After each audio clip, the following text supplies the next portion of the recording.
Hi hello నమస్తే welcome to Surya creations Telugu YouTube channel. మేము చేసే వీడియోలు కనుక మీకు నచ్చినట్లయితే మా వీడియోని లైక్ చేయండి, షేర్ చేయండి. మీ అభిప్రాయాలు, సలహాలు, సూచనలు కామెంట్ల ద్వారా తెలియజేయండి. మా ఛానల్ని సబ్స్క్రైబ్ చేసి పక్కనే ఉన్న బెల్ ఐకాన్ని ట్యాప్ చేయండి. ఇప్పుడు మనం లూయి బ్రెయిల్ జీవిత చరిత్ర భాగం 7 వీడియోలోకి వెళ్ళబోతున్నాం. గత భాగంలో లూయి బ్రెయిల్ ప్రత్యేకతతో పాటు లూయి బ్రెయిల్ అస్తమయం గురించి చాలా విషయాలు తెలుసుకున్నాం కదా. మరి ఇప్పుడు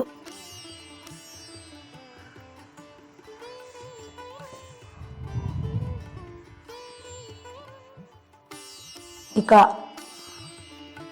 ఐక్యరాజ్య సమితి తీర్మానం గురించి కొన్ని విషయాలు తెలుసుకుందాం. ప్రతి సంవత్సరం జనవరి 4న ప్రపంచ బ్రెయిలీ దినోత్సవం జరుపుతారు. ఐక్యరాజ్య సమితి భద్రతా మండలి అంటే యునైటెడ్ నేషన్స్ జనరల్ అసెంబ్లీ తీర్మానంలో 2019 జనవరి 4 నుంచి ఏటా ఈ దినోత్సవాన్ని జరుపుతున్నారు. బ్రెయిలీ భాషను కనిపెట్టిన లూయిస్ బ్రెయిలీ జయంతి సందర్భంగా జనవరి 4న వేడుకలు కూడా జరుపుతారు. అంతేకాకుండా విద్యా సంస్థలు లూయిస్ బ్రెయిలీ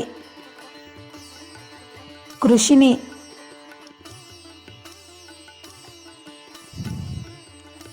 అతడు పడ్డ శ్రమని గురించి బోధిస్తారు. అలాగే అందుల కోసం ఏమేం కార్యక్రమాలు చేయాలో ప్రపంచ దేశాలు కొన్ని తీర్మానాలు కూడా చేస్తాయి. అంతేకాకుండా అందులకు ఉండే హక్కులు, వారు ఎదుర్కొనే సమస్యలని గురించి కూడా చర్చిస్తారు. వాటితో పాటు స్కూళ్లలో బ్రెయిలీ గొప్పతనం గురించి చెప్తారు. ఇంకా అనేక ప్రత్యేక కార్యక్రమాలు కూడా జరుపుతారు.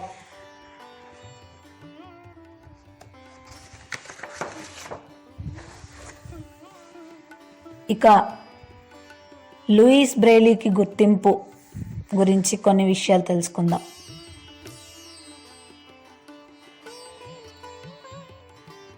బ్రెయిలీ లిపి కనుగొనబడిన తరువాత సమాచార రంగంలో అందులకు విప్లవాత్మకమైన మార్పులు వచ్చాయి. లూయిస్ బ్రెయిలీ చనిపోయిన తరువాత ఆయన గొప్పతనాన్ని గుర్తించిన ప్రపంచ దేశాలు తన పేరు మీద పోస్టల్ స్టాంప్ను కూడా విడుదల చేశాయి. అంతేకాకుండా అతని బొమ్మని కరెన్సీపై కూడా ముద్రించాయి. ఇంకా విద్యా సంస్థలకు, పట్టణాలకు బ్రెయిలీ పేర్లను పెట్టాయి. అంతేకాకుండా మన భారతదేశం బ్రెయిలీ గౌరవార్థం ₹2 నాణాన్ని అతని బొమ్మతో విడుదల చేసింది. యుఎస్ఏ $1ను, ఫ్రాన్స్, జర్మనీ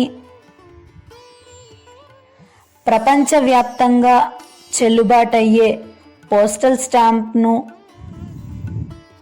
విడుదల చేశాయి. బెల్జియం, ఇటలీ దేశాలు బ్రెయిలీ బొమ్మతో 2 యూరోలను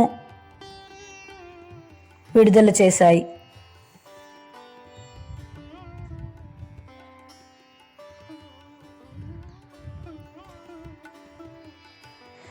అంతేకాకుండా అమెరికా విడుదల చేసిన $1 నాణం అనేది చాలా అపూర్వమైన విషయం. ఈ విధంగా ఆయన గొప్పతనం గుర్తించి అన్ని దేశాలు లూయి బ్రెయిల్ని గౌరవించాయి. మన దేశంలో సుమారుగా 1/8 కోట్ల మంది దివ్యాంగులు ఉన్నట్లు అంచనా.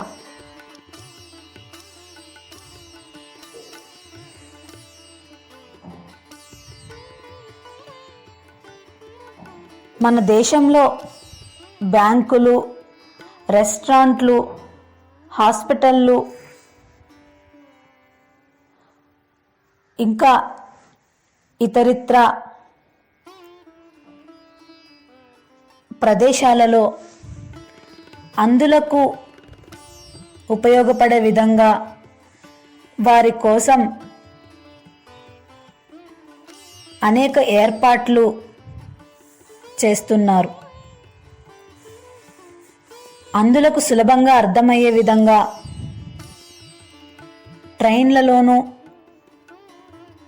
ఇంకా బ్యాంకులలోనూ ఏటీఎంలలోనూ బ్రెయిల్ సిస్టమ్ ద్వారా వారికి అర్థమయ్యే విధంగా మార్పులు తీసుకువస్తున్నారు. అంతేకాకుండా కమ్యూనికేషన్ చేసే వ్యవస్థ కూడా బలపరుస్తున్నారు. జనవరి 4 లూయిస్ బ్రెయిలీ గురించి ప్రపంచ దేశాల ప్రభుత్వాలు గొప్పగా చెప్పడమే కాకుండా చేతల్లో కూడా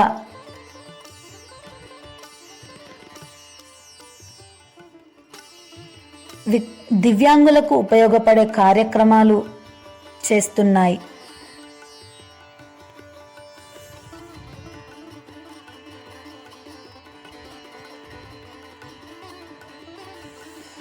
కానీ ఇన్ని చేస్తున్నా కొన్ని చోట్ల మాత్రం దివ్యాంగులకు ఉపయోగపడే సౌకర్యాలు కల్పించడం లేదని బ్యాంకులలోనూ, హాస్పిటళ్ళు, రెస్టారెంట్లలో ఇంకా దివ్యాంగులకు ఉపయోగపడేలా సేవలను అందించాలని కొన్ని విమర్శలు కూడా ఉన్న విషయమే. ఇంతవరకు లూయి బ్రెయిల్ గురించి అనేక విషయాలను తెలుసుకున్నాం కదా. ఇక తదుపరి భాగంలో మరిన్ని విషయాలు తెలుసుకుందాం. సో అంతవరకు స్టే ట్యూన్.